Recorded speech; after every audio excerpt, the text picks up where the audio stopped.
আদম আলাইহিস সালাম কিন্তু তার সন্তানদের সবাইকে দেখেছেন, সব সন্তান থেকে তার সামনে আমাদের সবাইকে দেখেছেন তিনি। আপনি আপনি আপনি আমি সবাই, সবার মানে প্রতিবিম্ব এবং সেই পিঁপড়ার আকৃতিতে আল্লাহ রাব্বুল আলামিন তার সামনে উপস্থাপন করেছিলেন, এবং এটা তিনি সবাইকে দেখেছেন। এবং একজনকে দেখে তার খুব পছন্দ হয়েছে, খুব ভালো লেগেছে, মিষ্টি, খুব ভালো লেগেছে, আকর্ষণীয়। জিজ্ঞাসা করেছেন, আল্লাহ আমার এই সন্তানের নাম কি? আল্লাহ পাক বলেছেন তার নাম দাউদ। তার হায়াত কত? আল্লাহ পাক বলছেন 60 বছর।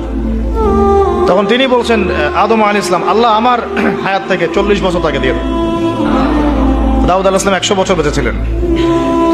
দাউদ আলাইহিস সালাম সম্পর্কে আরেকটা আয়াত আছে কোরআন, এটা স্পেশাল। আল্লাহ পাক দুজনকেই, মাত্র দুজন নবীকে আল্লাহ পাক কোরআনে খলিফা বলেছেন।